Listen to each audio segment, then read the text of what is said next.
Hello, ladies and gentlemen. Welcome to episode 588 of the DrunkNerds podcast. I am your host as always. I'm Tyler, and joining me, the man, the myth, the legend himself, Sir Colonel Gables. How you doing, buddy? Oh man, I'm doing all right.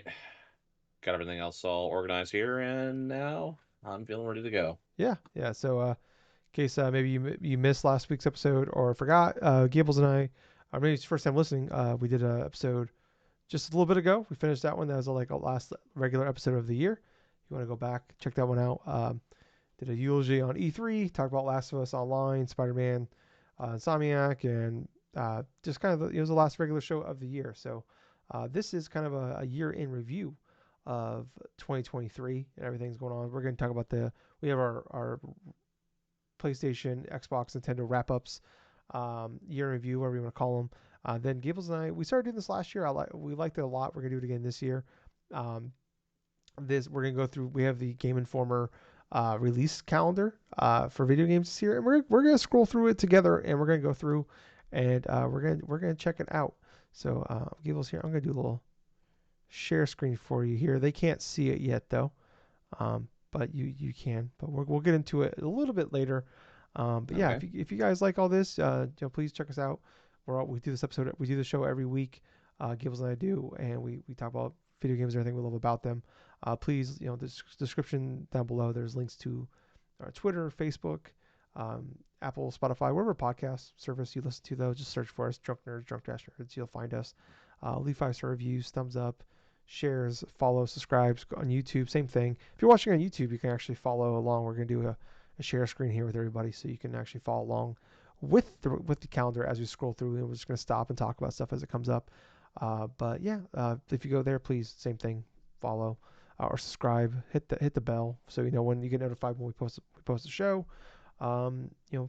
Follows on there. Our likes on there. So it's our second show. It's 1:30 in the morning. I'm very tired.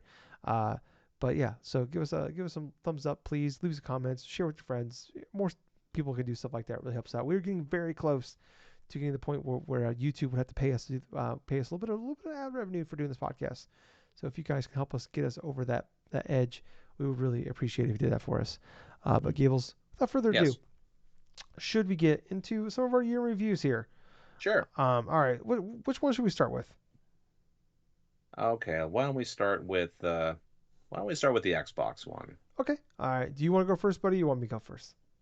I'm gonna have you go first. Okay, here I'll do. I'm gonna switch this over here. Boom, here we go. All right, Gables, can you see the screen? Yes. Cool. All right, looks like we're good on the OBS side of things. So this is my year in review here for Xbox. Gables and I were talking a little bit before the show. Xbox, probably my least favorite of the three when it comes to get some of the information here. But as you can see here, uh, currently lifetime the game score at 98,000. I earned just over 8,004 this in 2023 for a gamer score. 260 hours spent on the Xbox. Played 56 total games. Had 388 or 383 total achievements. September was my biggest month as far as gaming goes on the Xbox. That's because of Starfield. Um, Hmm. we can scroll down here. You can see some of the games I played. But you can see here, I was in the top 20% for hours played on the Xbox as far as gaming goes, and I was top 5% in gamer score earned and achievements unlocked. So, yeah, not too surprised there. Like game like Ravenlock here, I got all 1,000 in. Same thing with Planet of Lana. So, Hmm. but scrolling on down here, my number one game I played in 2023. No real surprise here to me. Starfield put 57 hours into it. I was in the top 25% as far as active players this year for Starfield. So not surprised there. And also, I'm kind of surprised, honestly, top 25%. I mean, I'm in there. I figured that's a game probably people invest hundreds of like 100 hours into immediately. Number two game played this year. No, no surprise to me either. Wo Long Fallen Dynasty, game I fell in love with. My first Souls-like game that I actually really liked.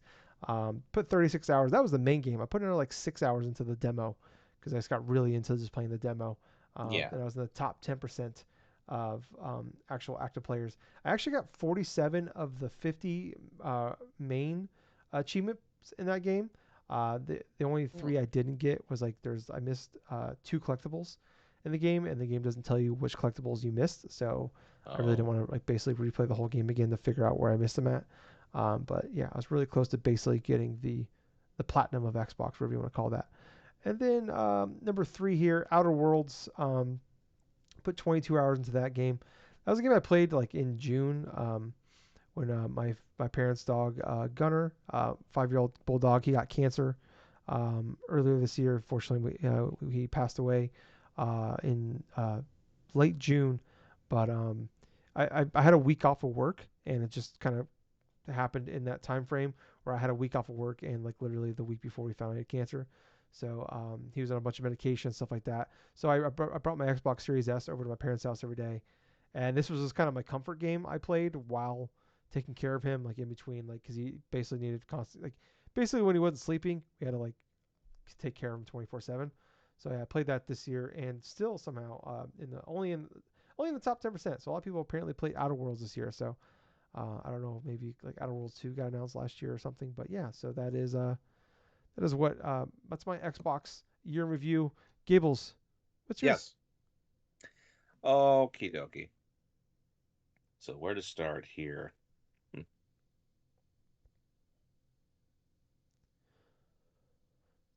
All right. So for the total of the amount of time I spent playing this year on the Xbox, it was a total of 54 hours. Okay. There was about 25 games that I initially did play. There was a lot of things in chunks. I was basically playing them like in between like other big releases at the time, on top of whatever else was going on. Total gamer score increase though was like about 1055 with like 92 total achievements. Let's see. The top gameplay month I had was in January, Hmm. which doesn't surprise me. Was that Vampire Survivor? Yes, Okay. actually, because of how much I was playing Vampire Survivor at the end of December, it did drip into January as well, and that's my number one most played game on my Xbox, like my Xbox Series S at the time here, and it was 24 hours played with like about 470 gamer score, 51 of the 196. And this is before like even delving into like DLC stuff. But on top of that, for the other two games, I played Power Wash Simulator. That one was like for about 9 hours. Oh wow, Jesus Christ! Yeah, I didn't realize that. Okay. dude, I don't know what it is. I felt really cathartic while playing that game, and it actually made me feel like much more motivated to go forth and actually want to do tasks around the house. So by doing like playing Power Wash Simulator, so that I thought that was very surprising, but at the same time, it was one of those, oh yeah, I did play that this year. But the third one is actually something a little bit more recent. I played the definitive version of Killer Hmm. Instinct that just released. That was only for a couple of hours. But like I've said before, all the other games that I had played this year on the Xbox were in little chunks, like say like a half hour or an hour interval or something. So I played a little bit of Cocoon here, or played a little bit of Planet of Lana here, or played like a little bit of out like like Hi-Fi Rush or Starfield or something. It was just dabs, little things to see what hit. Hmm. But as far as like any type of other percentages, I mean, I'm not really too sure. I mean, the biggest from what this thing was initially saying to me is like the top genres that I played most of this year were like half of them were shooter, which that's pretty funny Is thinking about Vampire it because Survivor a shooter? I don't know. I think it's more like an action adventure sort of Yeah, thing maybe. personally, but I'm trying to think of okay, shooter. What the hell did I play that was roughly related to shooter? I mean, this is almost the exact opposite of those the Yeah. three of What the was your number major two ones I again? had. Number two was Power Wash Simulator. That's technically a shooter. It's an FPS game. Oh well, it's first person, and I am like yeah, I am using it sort of like how I'd use a gun in Yeah, the games, I guess. yeah. Oh yes, but yeah, that's pretty much my game review for the Xbox. All right, cool. Do you want to do PlayStation or Nintendo next? Um, you know what? Why don't we go with PlayStation All next? right. Do you want me to go first this time again? Okay. Yes. All right, we'll do a share screen here and go to me. Bam. All right. So, no surprise here. First game I played in on PlayStation this year was on January 1st. Madden NFL 23. I played 37 games in the year. It's crazy. I played more game. I played Hmm. 56 games on the Xbox, 37 on PlayStation. I guess that's probably because of Game Pass though. Uh, but moving on here, next slide we got here. Bam. All right. So no surprise here. My number one most played game, 106 hours on Hmm. Madden NFL 23. 77 hours for number two game of the year, Madden NFL 24. Combined, they took up 36% of my game time was playing Madden basically. Number three game, Final Fantasy 16. That's not including playing the DLC. So that is, yeah, 65 hours, Final Fantasy 16. Marvel Spider-Man 2 took up 30 hours. Doesn't surprise me. I got the platinum in that game. And then number five here, Star Wars Jedi Survivor with 28 hours. So that's my top five for the year. We can let's go to the next slide here. Boom. Yeah, 36% on Madden. There it is. All right, next up. Yeah. Oh, so this is month by month. Yeah. So in uh, January, I played 49 hours um, of games in January. 20 of those hours was Madden in January. It's kind of fun. I like this like month by month thing because it kind of like breaks it up a little. Oh wait, where'd it go? How do I go? Do I have to scroll down? Scroll down. February again. Madden NFL 23. Uh, March Madden NFL 23. Uh, April, here we go. Horizon Forbidden West. I played the. I jumped back Oh, into there you the go. game to get used to the controls again, before Burning Shores came out, and then I played Burning Shores. So I played 18 hours of Horizon Forbidden West in April. May was Star Wars Jedi Survivor. I played 21 hours in May. Oh, that came out at the end of April, so that makes sense. In June, I played 13 hours of Final Fantasy 16. But that's because it came out like June 29th. And then July, I played 48 hours of Final Fantasy 16. August, new Madden came out, so 16 hours of Madden NFL 24. September, 29 hours of Madden NFL 24, and also in September I was playing Starfield all month basically. So then October, 19 hours of Marvel Spider-Man 2. November, I played 27. Wow, so I played 27 hours of Alan Wake 2, to just an hour shy of being my fifth most played game of the year. And then December with only just a couple days on it, 8 hours of Fortnite. So yeah, that's that for Hmm. going on. Moving on here. See, I don't know if there's any more interesting stats in here. I don't think there is. Um, oh, here we go. 498 hours played on my PS5 this year. It says I played 99.6% of my game time on the PS5, but I honestly don't know where else I would have played games on. So I don't know what that point four is. I earned 359 trophies, one platinum. I went from my trophy level went from 361 to 368. Apparently, I'm a party animal because I did 8 parties this year. I'm sure 7 of those are probably during Extra Life with you. Yeah, that's pretty much it. Gables on that one. Um, what about you, buddy? All right. So mine's going to be a little bit vastly different from yours. Um, as far as hours played in general for the PlayStation 5, I spent about 154 hours, where I spent 77.27% of my game time playing 14 games on the PS5. Let's see. So, in terms of my top five here, number five was Dodgeball Academia, which I played like about a couple of hours on that.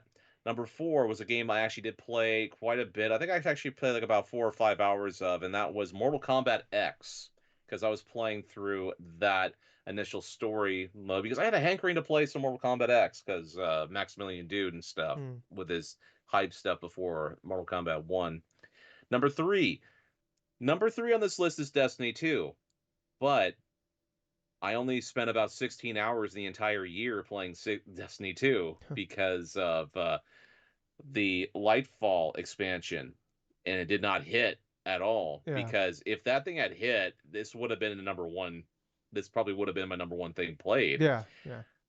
But number two is AEW Fight Forever, and that was like about 35, I think, ish Jesus. hours Okay, yeah, I spent on that game. Because think of it this way, Tyler. I almost got the platinum for this yeah. No, you game played the fuck. You because love that game, so yeah. yeah, I loved how the game played. I mean, granted there were a bunch of hiccups. I Hmm. didn't really like a lot of like the online wrestling stuff of it, plus that that Fortnite-esque type of like, Stadium not a Stampede. Fortnite, it's like Stadium Stampede and stuff, where it was just basically a colossal battle royale that was just, you know, just a little bit more like, yeah, Yeah, meh, yeah, in the yeah. middle type of stuff. Yeah, it didn't really contract me all that much. I decided just to play a whole bunch of like just matches and stuff, just trying out different wrestlers, doing all this other stuff, creating my own wrestlers and stuff. It's basically kind of like I wanted in terms of a wrestling game. But the number one game should be no surprise here, and I spent the vast majority of June playing it, was Street Vampire Fighter Survivors. 6. No, No, okay. it's Street Fighter 6. Street Fighter 6, 58 hours playing this, 34 trophies earned, about 37% of my play time was spent playing Street Fighter 6, going through the major, just going through the entire like open world sort of like story mode as it was and stuff, like fighting against like different fighters, like getting my character up to the extent of where I wanted them and stuff, doing the social aspects, playing against people online. Damn, it was fun. Hmm. It was honestly one of my favorite games of the year because of how much the characters felt natural, how things it was basically a complete opposite of what I felt when Street Fighter 5 launched. I think Capcom did such a fantastic job to where with Street Fighter 6, I just wanted to play it out of the gate, which I did, bought it digitally, went went all in, had a hell of a time, spent near 60 hours playing it. And my gaming style, it should come as no surprise, it's brawler, where I spent 67% of my game time taking names and chewing bubble gum, and I'm all out of gum. That's pretty good. Oh yeah, yeah. That's about it for the PlayStation stuff. All right, well, let's move on to Nintendo then. I'll go first again here. I'm gonna switch back to a share screen. Yep. All right, let's take from the top here. So the first game of the year I played was Picross X. Huh. I'm a big fan of Picross Gables, and I just did this. I didn't like this one. It's not a normal Picross game. Yeah. But anyways, I played 15 total games this year, Yeah. 119 total hours um, Wow. of game time on my Switch. So by far the least amount. I did 119 on this, Yes. 260 on the Xbox, and 498 on the PlayStation. So yeah, by far my least amount, but still quite a bit of time. But 15 total games, but a lot of those were like, I mean, like you see here, it has like, if you're watching on YouTube, it has like the NES system, then it has Game Boy and stuff like that. So really, it was Yeah. like only like 5 or 6. It was like Picross, Advance Wars, Zelda, Mario RPG, and Mario Wonder, and Metroid Prime. Um, Moving on here though, most played this year, we have Legends of Zelda: Tears of the Kingdom at 67 hours. We have Wow. Advance Wars 1 plus 2 Reboot Camp 23 hours. Mario Yeah. Wonder is number 3 at 12 hours. So pretty big Oh. drop off Yeah. after. There you go. Yeah. What happens if I scroll over here? Okay, so 6 7 hours. Um, okay, I played that. Okay, that's all this. All right. Scroll over here. Gaming trends: 46% action, 36% adventure, 12% strategy, 3% role playing, 2% shooting, 1% puzzle.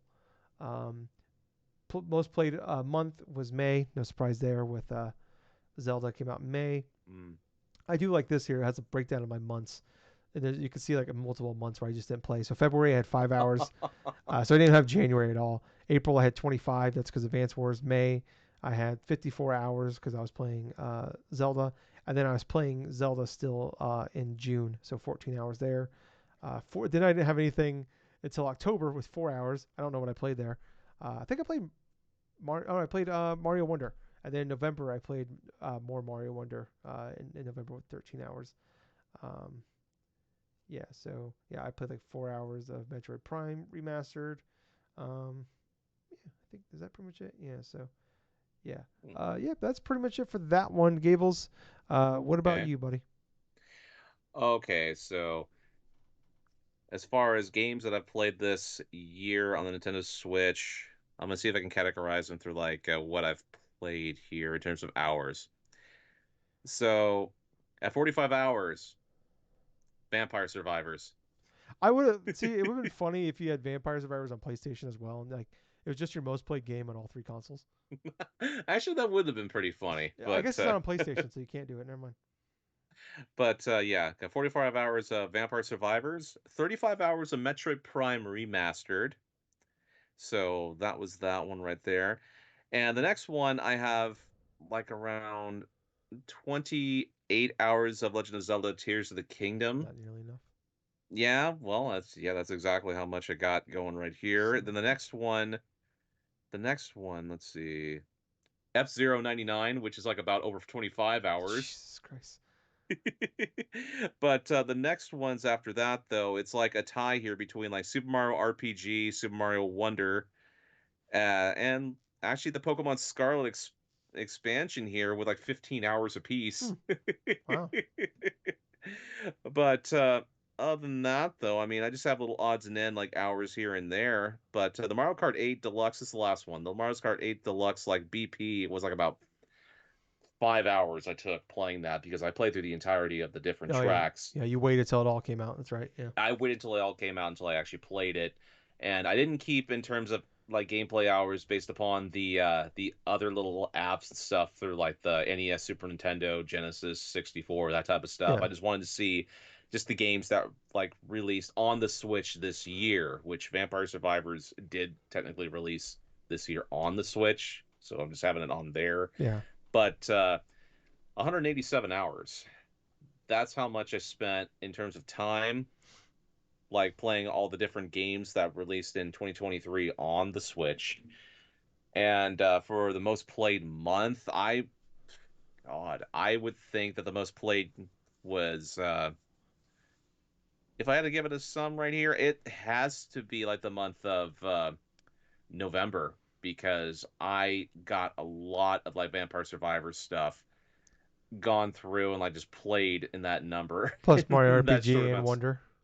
Yeah, Mario RPG and Wonder as well. Yeah. Yeah.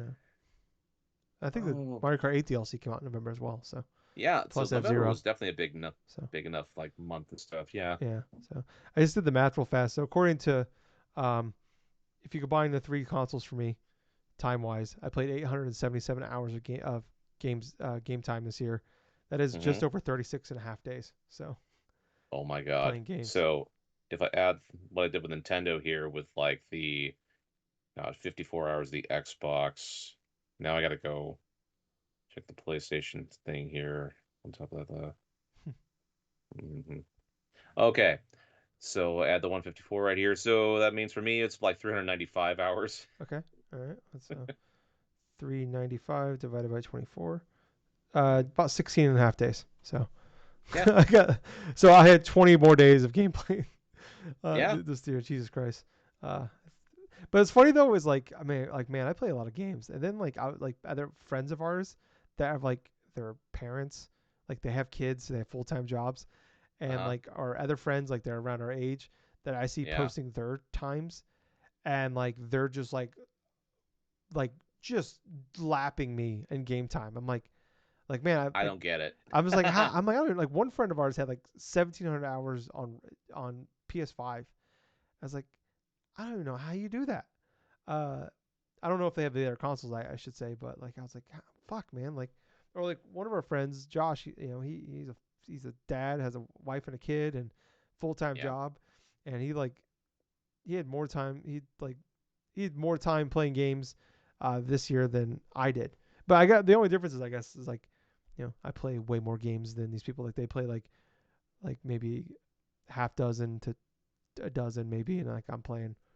I probably dabbled in close to 100 this year. So um, yeah. But anyways, um, let's get into the actual meat potatoes here. We're gonna go through here. We have the Game Informer list, Game Informer sorry calendar here.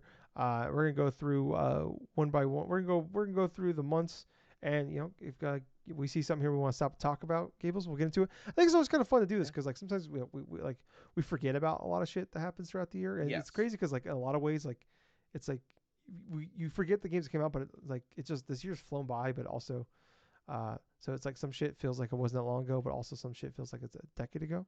So yeah, Hmm. let's just get into it. Gables here. We're in January. So if you're watching this on YouTube, you can see here where you can scroll along with us as we go here through the Game Informer list. So if you're just listening to the show, we'll talk about we'll mention them. But if you want to follow along visually, please go to our YouTube channel. Look down in the description below. You see a link to our YouTube channel, and just click on the video.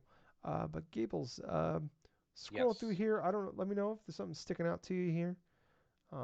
Oops, shit, that's a little fast. Uh, ooh, Space for the Unbound. I played that this year. Love that game. It's a kind of a puzzle, like a point and click adventure game.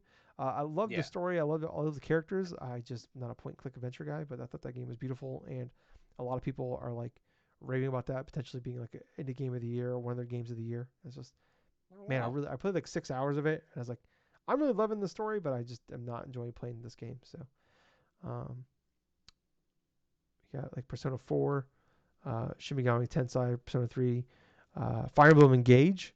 Uh, Yeah, with Fire Emblem Engage for me, I mean, I bought it initially, played it for like a good solid hour, but honestly, it didn't really hit for me and stuff at the time, so that really much did by the wayside for the start of the year because I think I was still playing a bit of Vampire Survivor still at that point. Plus, Metroid Prime Remastered was about to be coming out soon anyway, so yeah, unfortunately, it did kind of go by the wayside, but I could still play the main game plus the DLC portion of it as well. yeah. Um, then like Forspoken came out. I actually I bought that game. I was like just Mm, like trying to be optimistic. Like I was like I just thought like the people were overreacting to like the PR going into it, and yeah, like I don't know. I thought it was still overblown when I played that. I played like about 8 hours of the game. I just thought the game like it wasn't bad. It was just like I feel like the reviews are like kind of spot on. I think it would like ended up being like a 67 on like Open Critic and stuff. I'm like it's spot on. Like the game's not bad, but it's just like it's not like I wouldn't say like go out of your way to play this game. But if like I don't know, you want to play a like a map game, but it's not like it's different. It's not just a FPS map game. It's not a first person shooter map game, but I don't know. It's not a bad game. It's just man, I remember the biggest thing I remember most about Forspoken was I had this game, but I had like a vacation coming up, so I was like waiting to play it for my vacation. But then we had the Xbox showcase or the Xbox Developer Direct, and they shadow dropped Hi-Fi Rush, and I grabbed the copy of Forspoken and I looked at it. I said, "You're fucked," and I threw it across the room because that Hi-Fi Rush trailer was so goddamn good. uh, so yeah, that's like the uh, thing I remember most about Forspoken. But Hi-Fi Rush, my god, what a goddamn game! I fucking love that goddamn game. I hope we get more of that game. I know they did that yeah, it's a fun DLC game. early this year, but it's just like arena stuff. So I don't know. That's not really. I just want like give me like two more levels. I'll pay like $10 for like a couple more hours of gameplay. I don't even care. Like hopefully, or like they're hopefully it was successful enough to get a sequel because that was legitimately probably one of my probably one of my like most enjoyed games of the year as far as like just having pure fun. Like it was like I think it was like it took me like 12 hours to beat that game, but it was like it wasn't super long, but it was just like it was just a good time, like we play all these I play all these big huge games this year. I play like Mm, Zelda, Final Fantasy 16, Starfield, all these big huge like Spider-Man and like Star Wars stuff like that. But it's like they're like very story driven and like can be kind of dark and can be heavy at times. And this was just like yeah, bright and colorful, and the music was fucking awesome, and just like it was just a great time. It's probably my my most fun part of the year as far as gaming goes. Um, Next up here, Dead Space remake. January is quietly a pretty good month here. Um, well, just yeah, um, awesome. It's like I remember going into like about this time last year. I was like, Callisto Protocol came out, and I was like, man, I wonder if Dead Space is gonna be in trouble because of Callisto Protocol coming out. Because like instead it was the opposite. We're like, man, Callisto Protocol was in a lot of trouble because Dead Space was coming out soon, and that game ended up being kind of meh. And like Dead Space was just like awesome. They totally did a great job of like it was very much like if like you could have told me like Capcom, like the Resident Evil Capcom team did a remake of Dead Space, and I would have believed you because that was like the quality of it was like fucking perfect. Just making up modern day Dead Space game, and then also kind of a nice little shadow drop here. We had a GoldenEye 007 coming to yeah. everything, but unfortunately you can only play the game online on the goddamn fucking Switch. So Yeah, that's that. I know that was like a monkey's paw sort of yes, thing, to where people want a golden eye on like on the systems and stuff, but the only way they could play online was with the Switch, and the only way they can get like a decent control style is playing it on the Xbox. yeah, yeah. Um, we went here to February though, Gables. We had Metro Prime Remastered. That got shadow dropped. Um, Oh yeah. and that was pretty awesome. I remember we did like an emergency Nintendo Direct podcast because of it was actually ended up being that was a really good Direct. Um, I think it was Yes. Mario. I think Mario Wonder was announced at that Direct. Was it? Yeah. I'm not It sure was if it that was or the announced at June that one. direct though. I can't remember which one. Uh, I think it was the maybe you're right. What June was that? one. This what was that? The Metro Prime remastered. Was anything else revealed? Maybe it was more Tears of the Kingdom, I want I to think we say. might have got a trailer for Tears of the Kingdom. Maybe you're right. I'm just trying to. I think we got that epic trailer or some of Tears of the Kingdom that came out during that Well, same time, we had the the big one like in I think it was like April yeah. or something because that Yes. was just separate. I remember Yes. I think now I think about it, you're because probably right. But all I remember from that direct is that Metroid Prime Remastered dropped on the same day, and yeah, that game was yeah phenomenal. It was freaking crazy how good they remastered that game. yeah yeah. So pretty cool little thing. We had a couple nice little shadow drops at the beginning of the year. So just kind of scrolling through here to see if anything else stands out. Um, Theater Rhythm for Final Bar Line came out.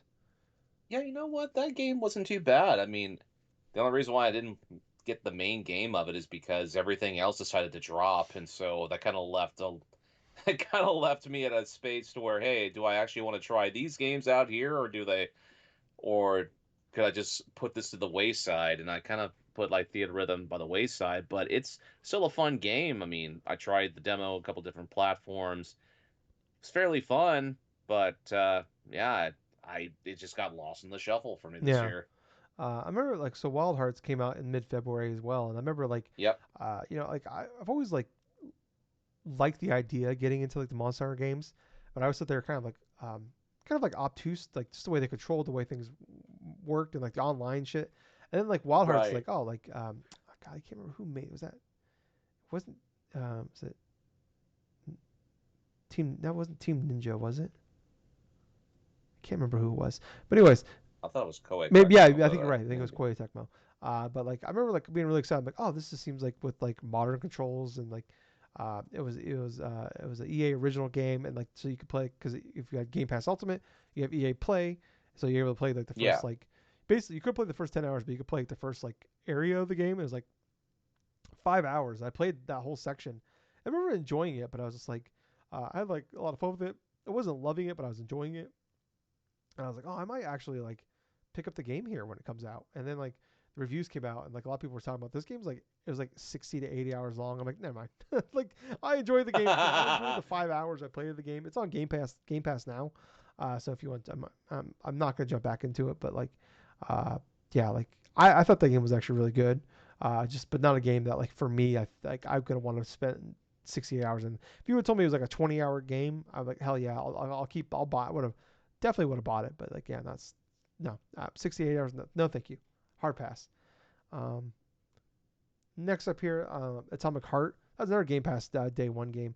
I remember when in January, I think we did our we guessed we did our top 10 games of the year for 2023 prediction, Mm, and I had Atomic Heart yeah. in there because I was super pumped for that game. I'm like, oh man, this looks like a game that like, oh, it's like a Eastern European team made a Bioshock style game, and I was like, man, this looks fucking awesome. And I'm playing it, I'm like, this game is just mid as hell. This feels like a game that tried to make a Bioshock game, but I mean, it had the jank there of like an Eastern European game that I expected, but I was like, I just can't wait. Like, not enjoying the combat. I felt like the idea of the world and everything going on was kind of cool, but it was very much like, yeah, but it was kind of too on the nose of like, hey, we're a Bioshock Infinite ripoff. But yeah, the game kind of just came out, and I was just like, whatever. Um, I don't know. I'm looking here. Like a Dragon Ishin came out. I didn't play that one though.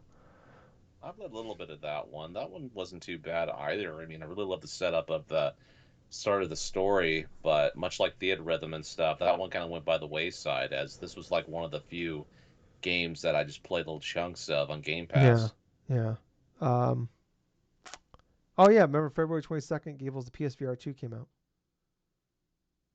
I had completely forgotten this came I think out. PlayStation did too. Yeah, we heard nothing about it other than like say the few updates that it had for specific games and plus certain third parties. Yeah, And yeah, you could see it. I I basically can see the PSVR 2 at my local retailer. I think only one has actually sold throughout the whole extent it's been yeah. out. It came out. I mean, VRs are very expensive. VR headsets are very expensive, and yeah, it's a niche market, and I feel like that, it's about bubbles bursting in 2023. I Oh don't know yeah, if VR it's has because like VR. MetaQuest seems to be doing okay, but PlayStation VR yeah, definitely. I think yeah, maybe that was just kind of a not a smart move to put that out. Um, I'm just like it's funny you could just see all the launch games that came out, and it's just like a ton of like either games that were on the original VR, PlayStation VR, or were like are just ports of MetaQuest Yep. games and shit like that. And it's like really, it's like we had like Gran Turismo 7 VR, Horizon Call of the Mountain, which I heard was just like a good tech demo. Um, Resident Evil Village, that was something. Uh, It's basically its own platform on its own select few yeah, like tech demos. yeah. Next up here, oddly enough, February 24th, we had Kirby's Return to Dreamland Deluxe and Octopath Traveler 2. Yeah, both of them released in that same month. That's it's awesome though because you have a remastered of a great Kirby game that was on the Wii, and then all of a sudden you have probably one of the more underrated JRPGs of the year, if not just RPGs in general of the year, Octopath Traveler 2, where it was overshadowed obviously by the big old elephant in the room being Baldur's Gate 3. Didn't get any type of nominations even inside the Game Awards, but I've heard quite a few things from people that fairly enjoyed that Yeah, game. Like, yeah. yeah. Heard a lot. Yeah, a lot of people are raving about Octopath Traveler 2. So it's funny. There's a mistake here. They have Brothers of Tales of Two Sons remake for February 28th. But that game is Huh. coming out in 2024. So that is wrong. But speaking of February 28th, Gables, we had Destiny 2 Lightfall. Dude, that was one of the biggest disappointments of the year because Bungie hyped that one up to be like one of the biggest like expansions or something like that they were going to release and stuff for the year, and it ended up becoming like a side distraction, a filler arc type of expansion to where, oh god, I did not like the characters and stuff in this expansion. It felt like it was completely like a non-factor. And on top of that, throughout all the other types of woes that Bungie had throughout this rest of this year, through laying off workers, through this or that and stuff. Yeah, my interest in Destiny 2 after beating Lightfall, I mean, it just became non-existent because I just spent the initial couple of days like playing through the campaign, maybe play like a couple of missions with my friends or something at the time, and then I did not go Yeah. back. Yeah. Next up here, we're in March now. Wolong Fallen Dynasty. Talked about that already. Like just that demo coming out and like just more games should just have the demo come out like a week before it comes out, and like hey, Yes. whatever you do in the demo carries over to the main game. Like that should just be like a thing that everybody does now. Because that was the reason I ended up getting really into Wolong. I got like super into that demo. Beat the first boss. I had to grind a fuck ton in that opening area. Like it's the first two areas Yeah. to like beat the bosses and beat that the whole demo. So then I was super overpowered throughout basically, and then I just stayed that way through the entire. I think I ended up like I was like my level was like 100. I was like level 140 or something when I finally beat that game. So like I think like you're supposed to be Well, like in level like in the 80s when you like is what they recommend by the end. So yes. but Well, hell, the fact you can do that inside that game to where you can get so overpowered and also transfer it to the main game because they allowed that yeah, transfer and yeah, stuff. I think that was incredibly intelligent on their part and stuff because they kind of figured that people would go and do exactly just that. Because I did the same thing when I played the Wulong demo, and that first boss fight, man, it wasn't as really as bad as like say how you kind of tackled it for the first time because I did do a whole bunch of leveling beforehand. I tried to get used to the controls, try to see what initial stuff I could do, and yeah, it was pretty fun for what it was yeah, worth. yeah. And just being a Game Pass day one game was perfect, and it came out at a perfect time too for Mm. me because like there wasn't a lot that came out before that, and there wasn't a lot coming out for a little while after that either for me. So it's like a perfect game to like, and plus it's like it's early March, and so it's cold outside, so you're stuck inside. So it was like the perfect game to play during that stretch. I just had a blast. It was my first Souls-like game I actually really got into, and yeah, absolutely love the game. And I love how fast it was too. It was very, so, very fast paced. Like Lies of P, I tried getting into earlier this year. And thought it was it's just the combat was just too slow for me. I didn't like it. So moving on, here we got Dead Cells return to Castlevania. Uh, Yeah, that was kind of yeah. fun. Uh, just looking here. Bayonetta Origins, Cereza, and the Lost Demon. Um, and we had WWE 2K23 come out the same day. Um, I'll say this, man. I mean, as less of what we do hear about Bayonetta, like Origins, I did manage to go through and play the demo of that. I was actually kind of curious about like playing that game. So when I did see it initially on sale for like almost half off, I did pick that one up. But in terms of the WWE game, I'm actually fairly surprised at how well critically like reviewed it yeah, was. You know, it's we're looking like rated higher than what certain other wrestling games at the time and yeah, stuff were getting, especially upon the 2K yeah. line. Well, I actually reviewed wrestling games in a long time, so it's just like Yeah. from what I understand, like the sales were way less than last year's, but it makes sense because it was like a year and a half, 2 year gap between games. Yep. So yeah. Next up though, we have Resident Evil 4 remake. Yeah, March 24th. Fucking Oh yeah. what a goddamn game! Like, it was like, Oh, oh, I that's a thought freaking good game, man. for years we knew that remake was coming. And I was so nervous because Resident Evil 4 is one of my favorite games of all time. Beat that game more than the other game. I was like, please just don't fuck it up. Like find the cheese. Like there's ways you can modernize it, make the controls better, make everything like that, and like but man, like they kept the cheese, they had the charm. Leon was still great. All the characters were still really good. And yeah, blown away. And like they also like made the game so much bigger than the original game, and like it took a lot of cut content and turned it into like you put it into the game and everything like that, and like blown away by just how well that came out. And it's like honestly, it's a better game than the original one was. So um, next up, Gables, your game of the year, Crime Boss Rock A City, March 28th. So I know you're pretty happy about that. Um, I remember Gables when they put out on April Fool's Day, they just actually released for free the murder of Sonic the Hedgehog. Yeah. I totally And the forgot most that happened. surprising part about it is people actually liked it. Yeah, I heard it finally put out a good Sonic game.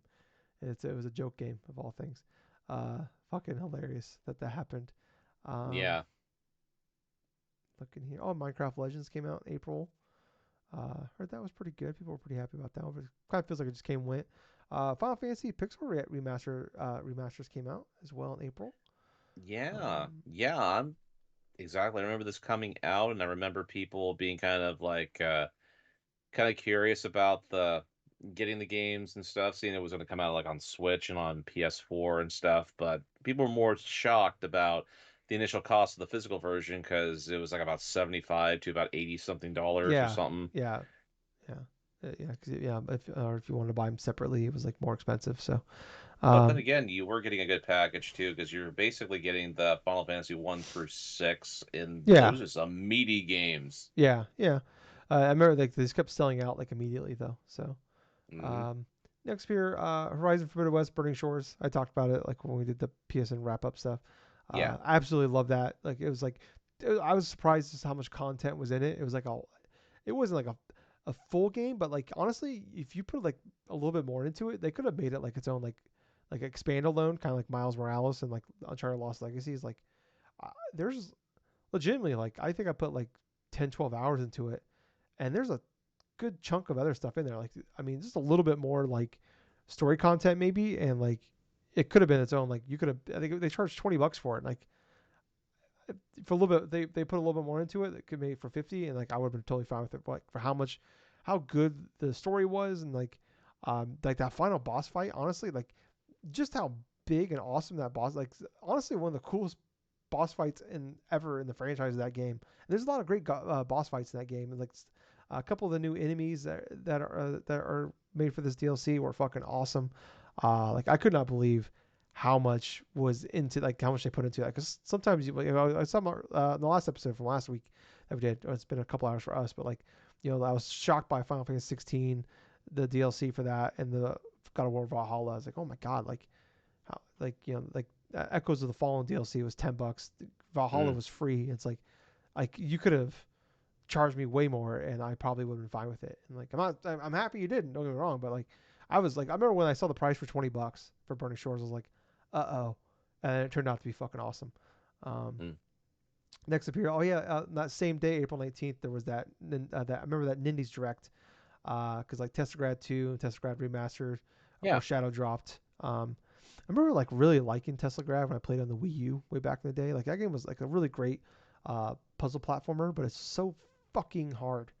That was like the complaint from everybody was that game was like incredibly hard. I think Testrograd 2 they have like an easier mode because that game I loved like I really wanted to keep playing the game, but like it's just at a certain point I'm like this isn't fun anymore. Um, April 21st, Advance Wars 1 plus 2 Reboot Camp. I was super pumped for that game. Yeah.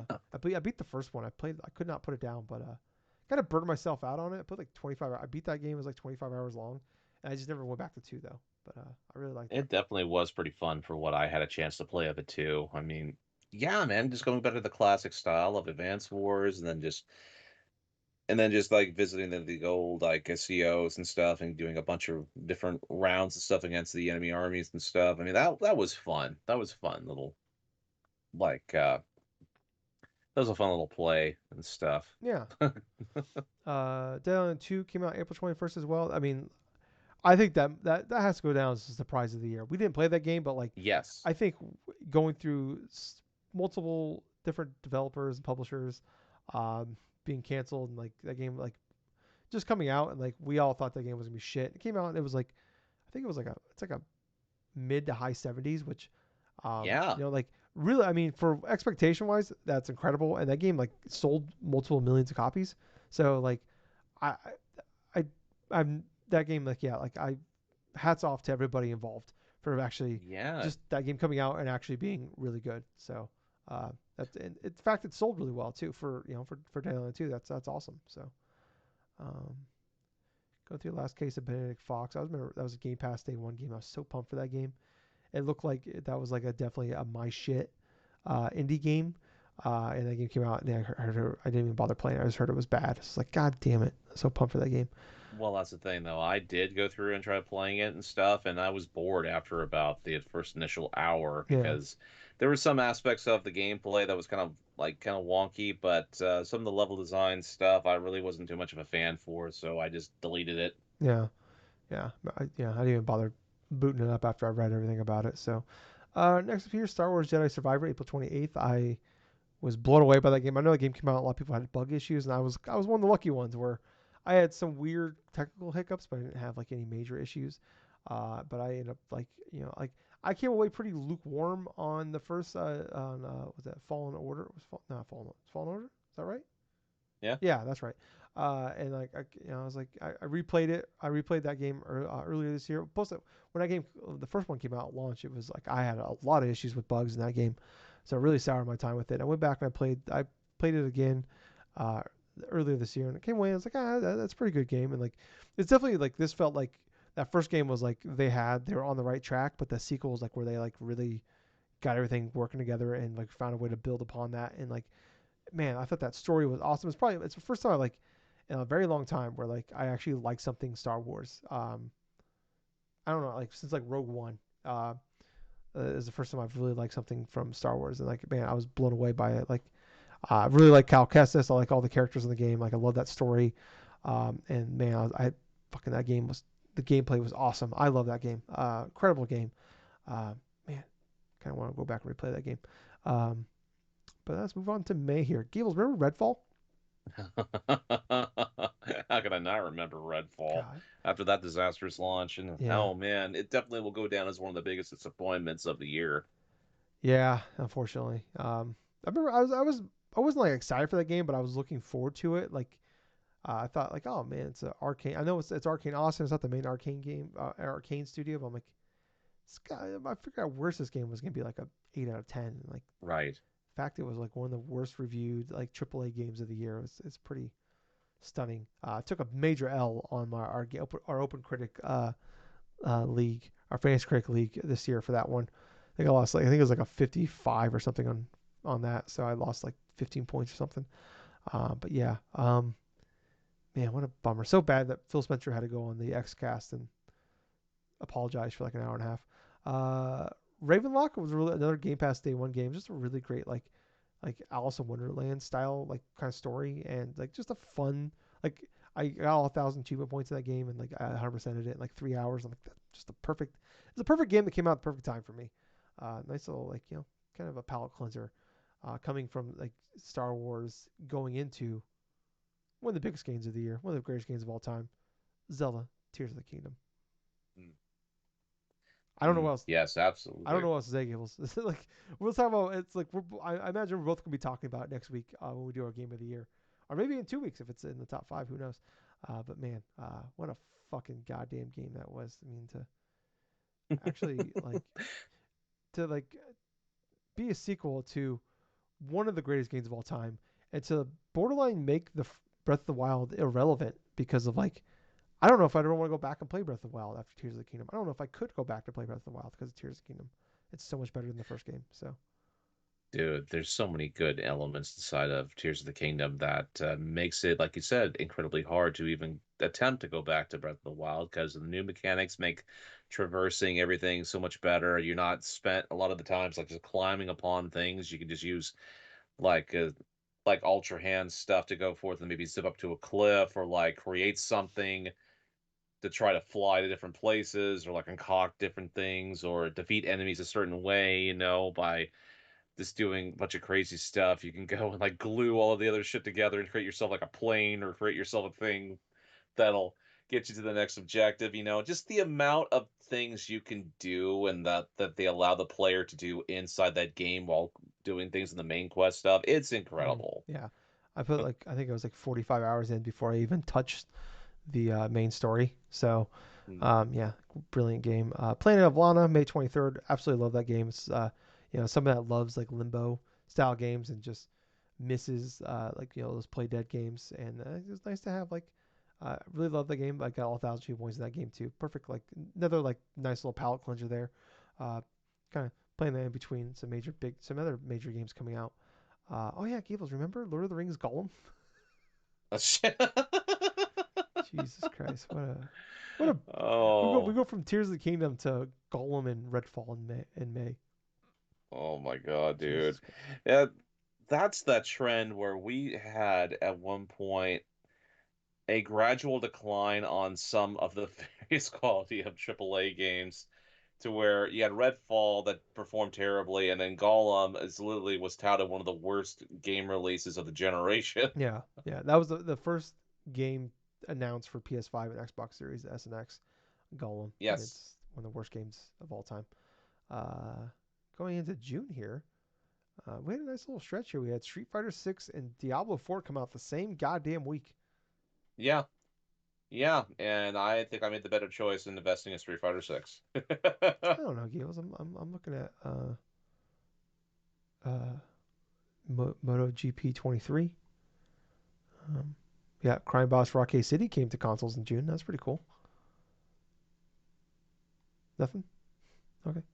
Oh yeah, Crash Team Yeah. Rumble. I forgot they made a. I remember. I forgot they fucking made that game. Dude, A Dota not ripoff. only did I forget that they had made that game, I actually didn't know this at the time though, but they had tie-in advertisements at McDonald's too for like Happy Meal toys and Jesus shit. Christ, that's funny. Okay, wow. Um.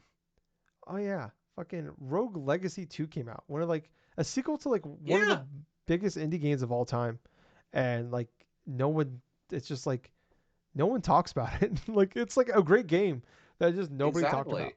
Uh. I mean, granted, it was on the Xbox stuff like during the Oh, last year and was stuff it? of the Open Oh, maybe X. that's Yeah, I why. think it was on I thought it that. was this year. Okay, well, fuck me then. Never mind.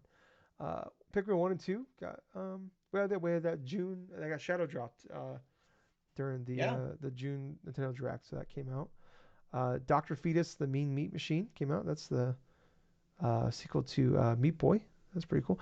Final Fantasy 16. My boy Clive. I was introduced to the love of my life, Ben Starr, as well. I talked about that a lot already. My most played game of the year, probably outside of Madden. Um, so yeah, fucking awesome. Sonic Origins Plus. That's too bad. Um, AW Fight Forever, Gables, June yeah. 29th. So Like I said though, I mean, the game in and of itself, it plays fun. I mean, it's a solid core foundation of a wrestling game. But you know what? It definitely was held back in terms of certain features that could have been ironed out better. Definitely could have had like a better online mode to it. And in some aspects, it was kind of disappointing, but I really enjoyed my time just screwing around in AEW Fight Forever. Yeah, I mean, I really did. And it's definitely the type of old school type of wrestling game I've been wanting to play for a yeah, while. yeah. Definitely scratch that itch that we've been looking for at as like fans of wrestling games back in like the 90s and early 2000s. So Mm. Gables, I can't believe when we did our Nintendo wrap up, neither one of us had everybody's 1-2 switch though. The, Oh my what the fuck are we gosh. thinking? We're over here playing other games. We could have been playing everybody's 1-2 switch. What the fuck's wrong with us? Um, Moving on to July here. Then we had Oxenfree 2 Lost Signals. Absolutely adore that game.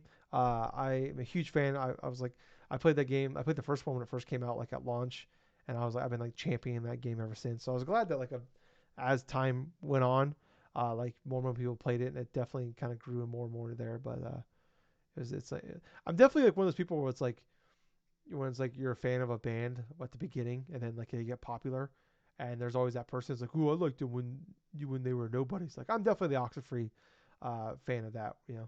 So Extra Primal Gables that came out in July as well. Jesus goddamn Christ, what a Yeah, that not only did it come out in July, but it really did disappear like about a week yeah, it was a after. Game Pass game. It's just like kind of like melee. Like I think it came out and nobody talked about it. It came out on a Friday and I think by Monday everybody forgot about it. Uh, a game though that nobody forgot about. I don't think Pikmin 4 came out July Yeah, 21st. So yeah, it's one strong game from the time I've had a play of it, like with the demo and stuff. It was fairly solid. I mean, I didn't really have any complaints about it. It definitely had a good structure. It definitely felt fun just ordering your Pikmin around to carry stuff around, like just to feed all the various mobile orbs and stuff, and like the different Pikmin too, like the little lightning Pikmin, yeah. and they were a good little added style to try to solve puzzles and stuff. Yeah. We had the Expanse, the Telltale series. It was great having Telltale back. You know, it's a much different team, but it was nice to have them back. They were also working with Deck Nine, who does like the Life is Strange, True Colors and stuff. But I ended up coming away. I was actually really really happy with that. Like, got me actually into finally watching the Expanse, and I watched like the first like 5 seasons in like a 3 week period, and then I think I got Hmm. like 2 seasons left or maybe 1 season left, and I then the football season started, and I just it just fell off. So I need to go back and finish it because I'm really close to the end. But I was really loving that show, and it's like all the games are coming out. It's like Starfield came out and football started that same weekend, and I was like Labor Day weekend. I was like, all right, well, this is my life now for the next like 6 months. So um, yeah. Venba also came out though, July 31st. That was an Xbox Game Pass game as well, and man, it's like a 90-minute game. But man, if you want to play a cool game that you learn about culture, a nice little cooking game, but also man, you want to get hit right in the feels. I got a game for you in Venba. Um, Baldur's Gate 3, August 3rd, Gables came out. Yeah. Yeah, game of the year. Man, that was like just a game that fucking took over gaming for really up until Starfield came out. It was like a good month that game just ruled everything in Yes. the gaming sphere. Yeah, like I mean, like we had a good month too. It was like we had Bomb Rush Cyberpunk came out. We had the Red Hmm. Dead Redemption uh, uh, ports came out. Texas Chainsaw Massacre came out. Yep. Immortal of Avium came out. Rest in peace. Uh, we had WrestleQuest come out. That game, man, I was super pumped for that game. That game was a fucking bummer. Blasphemous 2 came out. Um, we had Armored Core 6 came out, and it was just like that came out, and that didn't survive the onslaught of fucking um, uh, Baldur's Gate 3. Like it had like Yeah. a day or two, and then it was like right back to Baldur's Gate 3. I felt like. Well, yeah, exactly the point because it's a good action game, but at the same time, as much as it was a good action game, people were really engrossed with Baldur's Gate 3 and all the other stuff around it. Yeah. Like Goodbye Volcano High was like that was a initial one of the first games they announced at a PlayStation showcase for PS5, and they had a ton of issues with develop. It was in development hell for a long time. Finally came out, and I was like, man, once we finally like saw what that game was, like I was like intrigued by like it's got the art design and the music that I love, and an indie game. But then I came out, oh, it's like a uh, um, a lot of reading. I hear what those games are called. It's like it's all text based. I don't know. It's just they're not for me. Uh, Sea of Stars came out on August 29th as well. Yes, Fucking yes, fantastic yeah, game. indie game of the year. So that's pretty fucking crazy. Going into September here, we have oh yeah, Baldur's Gate 3 came out for PlayStation 5. Starfield came out, man. What a fucking Mm. goddamn! I played a fuck ton of that. I remember I had a 5 day weekend because of Labor Day, and I think I played like 35 hours in like 5 days of fucking Starfield. I got so hooked on that goddamn game, and then I ended up like forcing like it's kind of like a Zelda thing where like I was like I got so engrossed in like the side stuff that I didn't even touch the main story. And then I finally hit a wall, and I think I ended up like knocking the story out in like 2 days. It was like it's like 8 hours. I was just like I'm ready to get out of this game. And think of that 57 hours I played of the game. I spent probably 7 or 8 of those in loading screens. So um, scroll through here.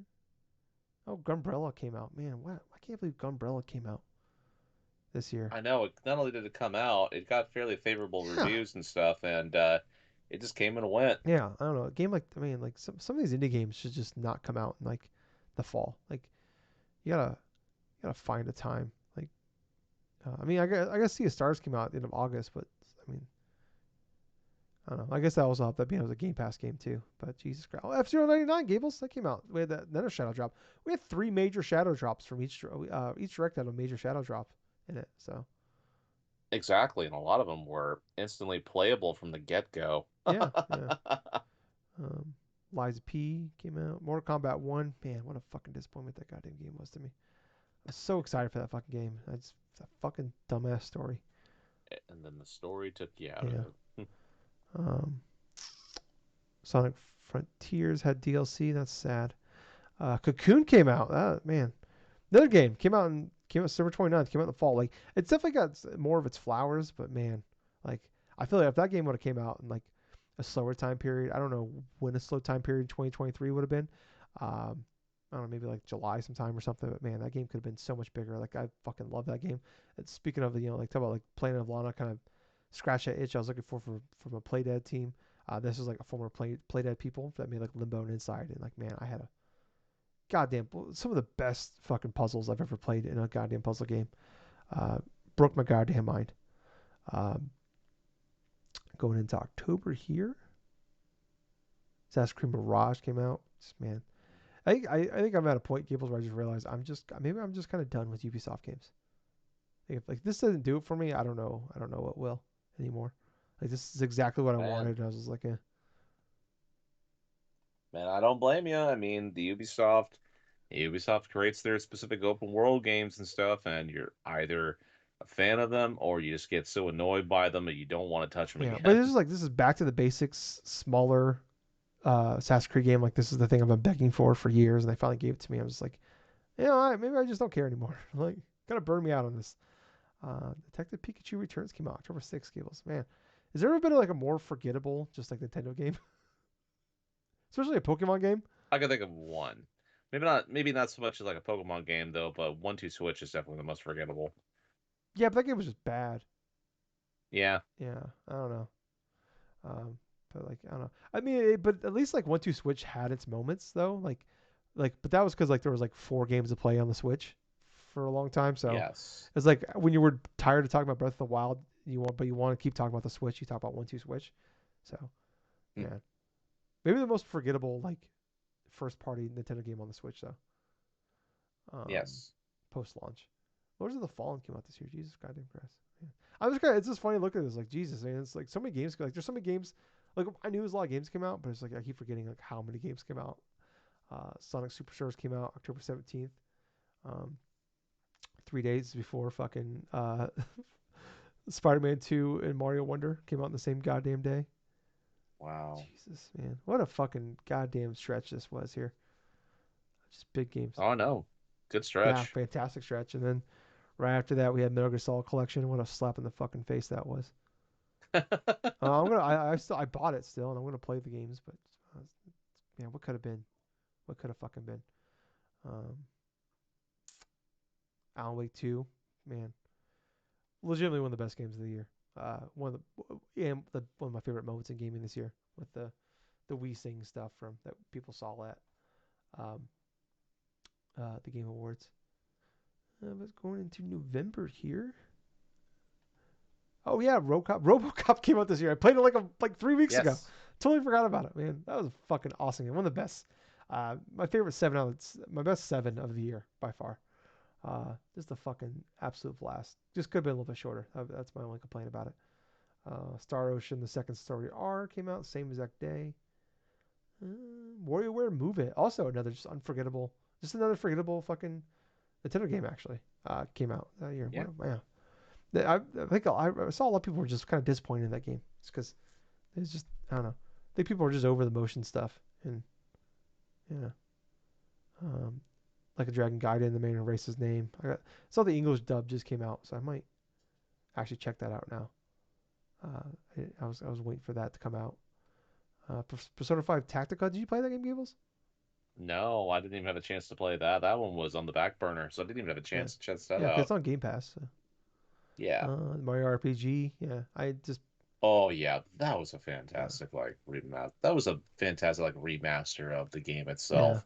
Added a bunch of stuff though in terms of the post game and stuff, and some changes that made things easier to try to collect things like frog coins and like various enemy stuff. I mean, yeah, I really much love that. yeah, yeah. I just can't. I played like 5 hours of it. And I just did not click for me at all. So but I'm glad you loved it. But I was really looking forward to it. I thought that was like this is like gonna be awesome. And yeah, I'm hoping.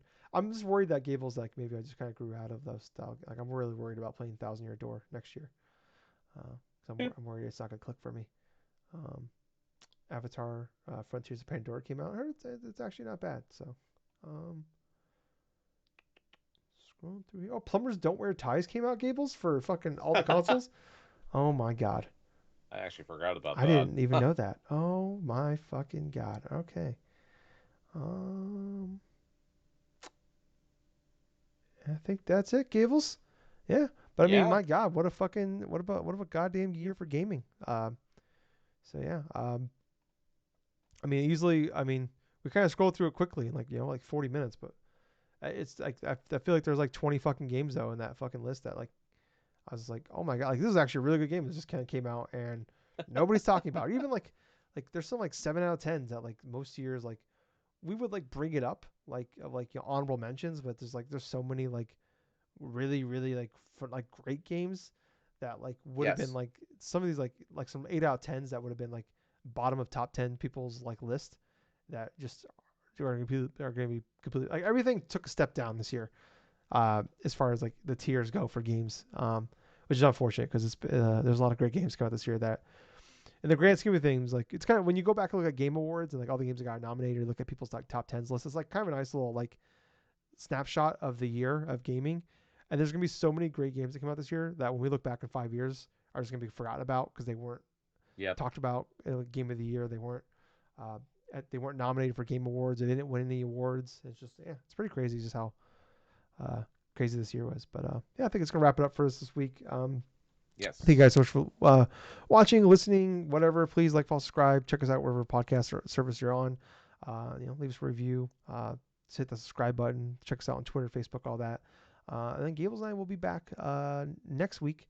We will start our top list for top 10 games of 2023. So should be pretty exciting. So once again, thank you guys so much for watching or listening. I was your host. I was Tyler. I've been Colonel Gables. Until next time, everyone. Thank you for listening to the fun-filled episode of the Drunk Nerds Thank you, podcast. Gables. Let's go to Yeah, bed. yeah, Bye, guys. seriously. See ya.